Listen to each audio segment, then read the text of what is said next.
What's going on, guys? It's Gendo here, and welcome to episode 30 of For Love of the Game. And with 2 matches left to go, Queen's Park see themselves sitting in 4th place, 54 points through 34 matches. We're 3 points clear of Albion Rovers for that 4th and final playoff spot, and it just so happens that we are facing Albion Rovers today at home, followed by Morton away from home. Forfar sits 6 points ahead of us for 3rd place. The only way I could see us jumping into 3rd is if, one, we win both of our matches, but two, Forfar have to lose and then the goal difference has to balance itself out or swing in such a way that it would be in our favor. But for right now, I see us that we'd probably be solidly in 4th place at the end of all this. Let's take a look at how we've gotten this far, and since our last double live com of Dumbarton and East Stirlingshire, we've only gone 4, 1, and 4, and as you can see, that string of red near the bottom, 4 losses in 5, was not real beneficial to the squad, especially on morale and whatnot. Especially if you take a look at this loss right here, we lost to last place Turf United by the score of 3-1 away from home. Stephen Davidson, the only goal scorer for us on the day in the 56th minute, and that actually knotted the match up at 1 apiece. But then just 7 minutes later, Turf United found themselves 2 goals and were able to take a very commanding 3-1 lead, and there was nothing else we could do about it. Defensively, it pretty much all fell on the right side, as Callum Holvarth was the worst player on the side that day. Other 2 losses, Berwick losing 3-2 away from home, and then one that honestly we should have won, not just drawn, but should have won, a 3-1 loss at home to our bitter rivals of Clyde. Andy McKinnon getting the only goal for us on the day right at the stroke of halftime, but then Clyde scored all 3 of their goals in the second half as they found themselves some sort of resurgence against our weary defense. And just taking a look at the shots, Clyde did have 22. Most of them did come in the second half, though, so they were peppering our goalkeeper, and there really wasn't much that we could do about it. Well, let's take a look at the wins, and actually the lone draw that we had was against that same Albion Rovers team that we are going to be facing off with against today. It was a 2-2 draw away from home, and fortunately we had the good luck of getting an own goal thanks to a mistake by the Albion Rovers goalkeeper, and then in the 89th minute we knotted the match up at 2 apiece with a Paul Simpson penalty. We didn't have a lot of possession on the day, but we did have a fair number of shots and a fair number of shots taken on goal. So now taking a look at the wins, we defeated Morton 2-0 at home as Darren O'Brien getting us off to a flying start within the first minute, and then Jack Downey doubling the lead with a 36-minute penalty. 18 shots, 11 on target, the one lone time that we actually had a majority of shots taken and were able to secure a victory. Possession didn't really factor in all that much, as we were just poaching goals or throwing balls up front and hoping for goals, and that's exactly what we did. The one lone win in the string of 4 losses was against Forfar, and it was at home. Ryan Waters picking up both goals, both in the second half, as we were able to out on target Forfar 6-4. I was about to say outshoot, but no, Forfar had 12 shots compared to our 10. A little bit more possession than us, but at the end of the day, the goals are what count. After the next string of 2 losses, we followed that up with 2 straight victories against East Stirlingshire here, 2-0 away from home, as Andy McLean and Martin McNiff both picking up goals once again in the second half, as our offense just couldn't find a way to start in the first 45. But Andy McLean getting himself a header off of a corner, and then Martin McNiff with a 90th minute penalty. 7 shots, only 3 of them on target, even possession all throughout. And then finally eking out a 1-0 victory away from home against Dumbarton, as Kenny O'Brien scoring the only goal off of a penalty in the 34th minute. Quite honestly, I thought this was going to be a draw for most of the match. I thought Dumbarton was going to come back and equalize it with the amount of shots they were taking and the amount of shots they were putting on target and keeping in our area. So to come away with all 3 points, was very lucky. Alright, and now before we get into the final match, let's take a look at some of the situations that could possibly go down. Like I said, Forfar and Berwick should secure the second and third place spot, though Cowdenbeath is only 1 point ahead of Berwick, so Forfar could be facing either one of them, to be quite honest with you, and I really don't know who would, if Cowdenbeath can continue their form, or will they slip up and let Berwick take over their spot. All I know is if we stay in fourth place, we'll be taking on the ninth place team that's in the Scottish Championship, and right now that's a cluster there, as Kilmarnock, Stirling, Alloa, and Queen of the South are only separated by 5 points, as Alloa sitting with 33, Queen of the South only 2 points behind them, and then Stirling and Kilmarnock 3 points ahead of them. So with 2 matches left to go, that ninth place spot could switch around quite a few times. But I can say right now that I probably don't want to face either Kilmarnock or Queen of the South, as both of them seem to be strong opponents if I'm going from years past, and especially Kilmarnock, as they are a former Premiership side. But I'll worry about that once I get into the playoffs, once I secure the playoffs. Right now we must focus on Albion Rovers. And today we're going to be at home at Hampden Park, selling 1,200 tickets on the day. This is the largest crowd of the season, as Albion Rovers are coming out with a 4-5-1. I'm actually going to match them today. I'm going to go with a 4-5-1 myself, as the 5-2-3 worked pretty much up until I hit that skid, and then decided to switch to this formation. And this formation has done fairly well for us so far. I don't know if I'll switch over to full-time. I would still like to keep that 3 attacking front just to put pressure on opposing defenses. But for now, we're going to go with this. And in nets, we are going to see ourselves with Chris Kettings, as Greg Fleming is out injured and probably will be out injured for the rest of the season. Our back four will be Hovarth, McNulty, Gibson, and Kelly. Defensive mid will be Martin McNiff. The 2 center mids, Watson and Downey. The 2 wingers will be Darren O'Brien and Stephen Davidson, and sitting up front is Andy McKinnon. He's not our leading goal scorer. Stephen Davidson is, but he is our second leading goal scorer. So hopefully one of those two will bang in the goals for us today. Let's kick off and see what happens.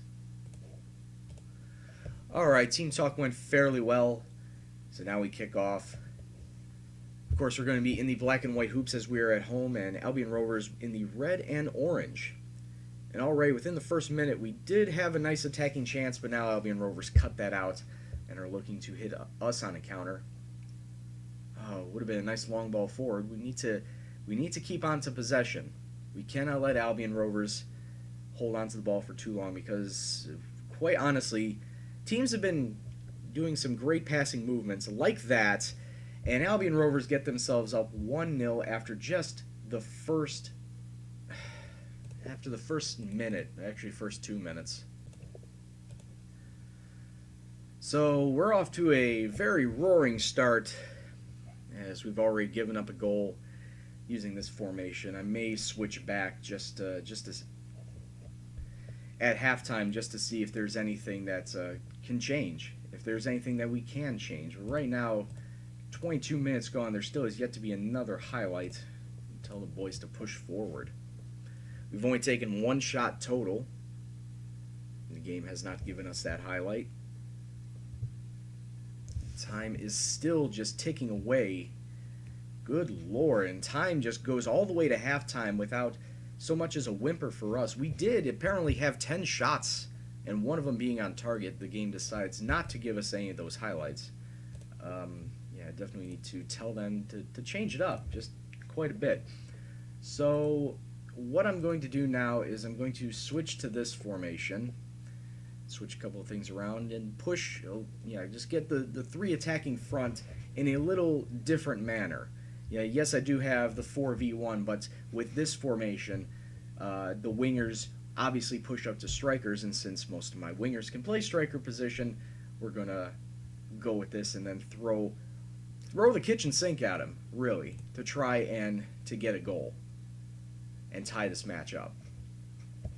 So we kick off for the second 45, and I'm just really hoping for something, for anything.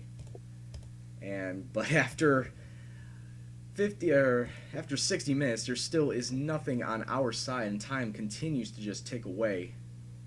70 minutes gone now. We do have an attacking chance. McKinnon off the legs. Oh, and Darren O'Brien bounces it off the goalkeeper, and Queen's Park knotted up at 1 apiece.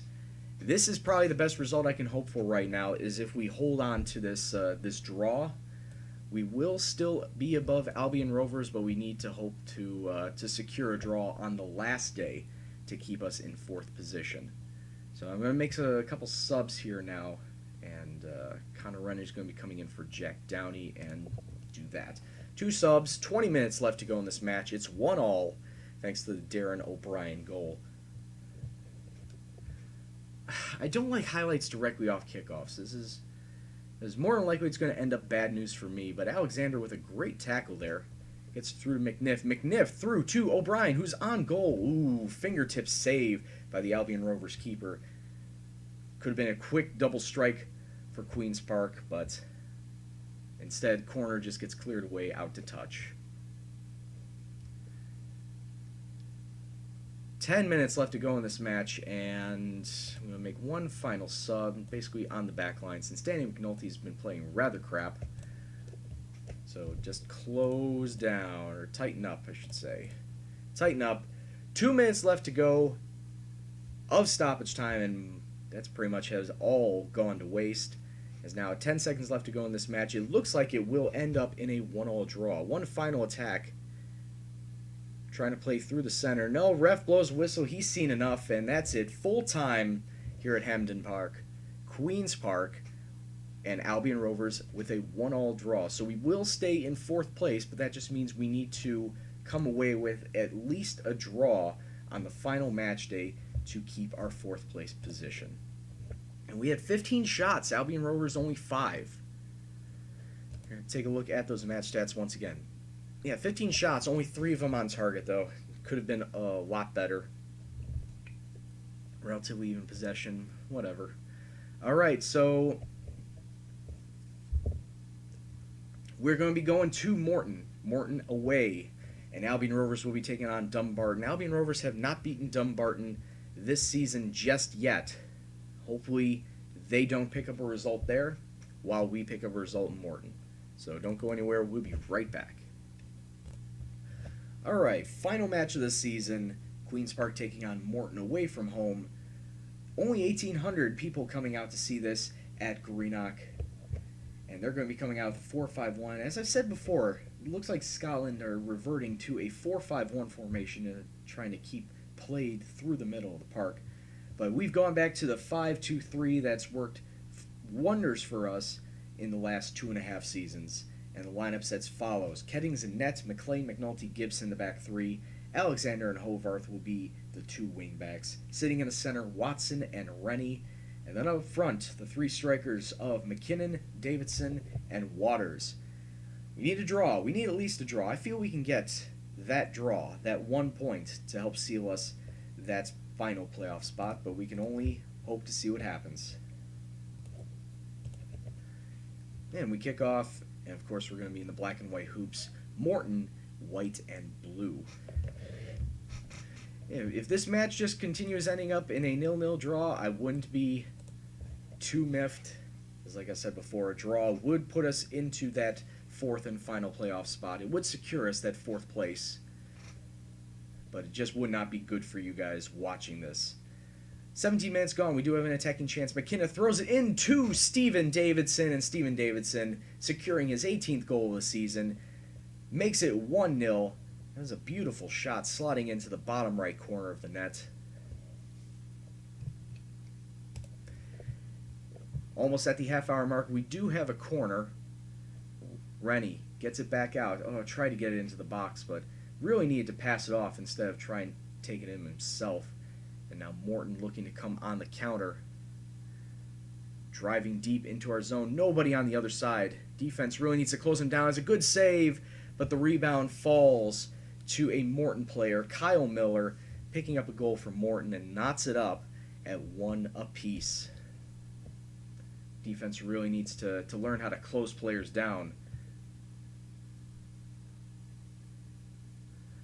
38 minutes gone. Andy McKinnon, great shot, but a fingertip save by the Morton keeper, preventing that from being the second goal for Queen's Park. We do have another chance right before halftime. Waters keeping it in. Gets a long cross to the far post.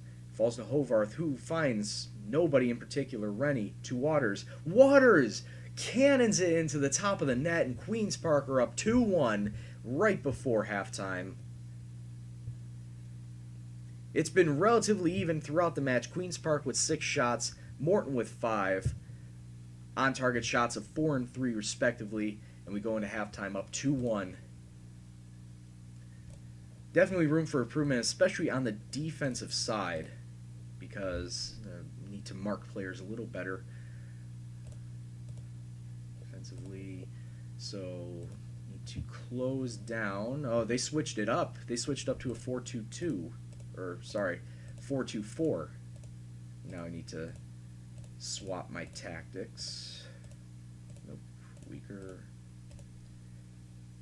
And let's kick it off. So yeah, now Morton have come out in a little bit more attacking formation themselves to try and get themselves a game tying, hell, maybe even a match winning goal. Good tackle right off the kickoff. But Morton do have a corner and are threatening. Good clearance. Gibson throwing it up to Waters, and we have a counterattack of our own. Waters in to nobody in particular, but we get it back. Throws it in to, oh, once again. Good save by the keeper. Davidson with that shot, but unfortunately the keeper parries and we don't get a third goal. Albion Rovers are beating Dumbarton, so we need to hold on to this result here. We need to come away with a victory. 70 minutes gone, just about, and I'm going to bring on Ross McCrory for Danny McNulty. And that's not going to be it. Connor Rennie's going to come out for Jack Downey. I'll make those 2 subs now. Keep the last one in my pocket. Connor Rennie with his last action. Oh, whipping in the corner, but nobody could get that in. That was actually a good save by the keeper to keep that out, preventing us from going up 3-1. And that was Connor Rennie's last action. Of course, he's being subbed out. And with 13 minutes left to go, I should probably tell the guys to tighten up.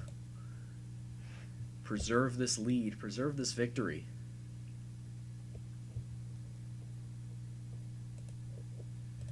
Four minutes left to go, and Andy McKinnon has picked up a knock. I'm going to sub him out with Kenny O'Brien.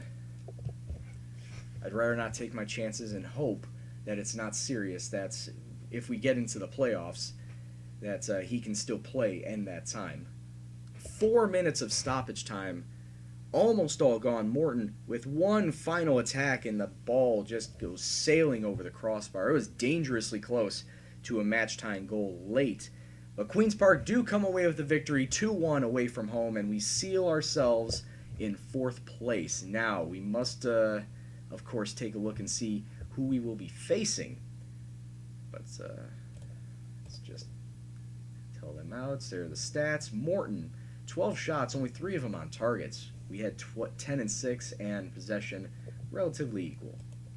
So Berwick, just looking at the table, Cowdenbeath did in fact stay up, and they won Scottish League 1. Berwick and Forfar will be facing off in the first playoff round. And now let's take a look at the Scottish Championship, and we will be facing off against Alloa.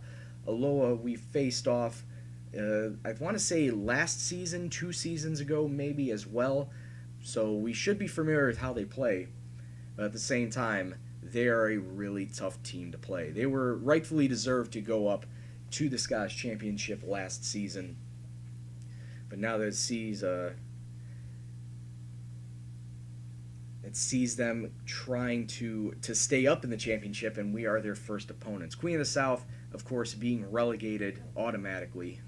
And I guess we can take a look around and see who else is going to be in the playoffs and whatnot. Hibs are going up to the Premiership. Falkirk, Ross County, and Motherwell are going to be in a playoff with Hearts. Hearts all the way back down there. St. Johnstone getting themselves relegated to the championship.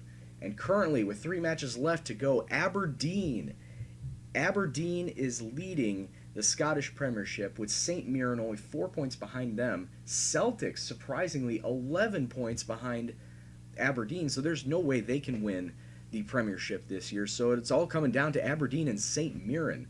I don't think St. Mirren has ever won a Scottish Premiership. Let's take a look. That's actually really surprising. No, no, they have not. Wait, no, they have not. St. Mirren have not won a Scottish Premiership ever in their history. Aberdeen, I want to say they haven't won it since the 60s. Yeah, they've won it 4 times, but when was the last time they won it? Okay, I'm giving them so I'm underestimating them. Last time Aberdeen won the Scottish Premiership, 1985, and they have a chance to win it again almost 35, actually 36 years later. So that's an amazing bit of information that I did not know. I did not know Celtic have dropped off that much. And of course, on our side, Turf United get themselves relegated, East Stirlingshire in that playoff.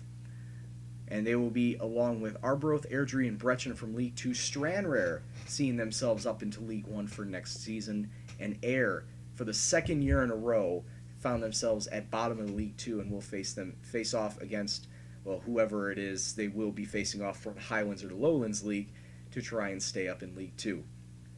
So, we know who we're going to be facing. We're going to be facing off against Alloa in the semifinals of the promotion playoffs. So when we come back, that's going to be the double live com. So until next time, I'd like to thank you very much for watching.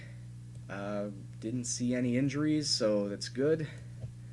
But if you like what you saw, please hit the like button, subscribe if you're new, comment suggestions, questions, anything else, please leave in the comment box below. But as always, this is Gendo, and I'll see you in the next video. Take care, and peace out.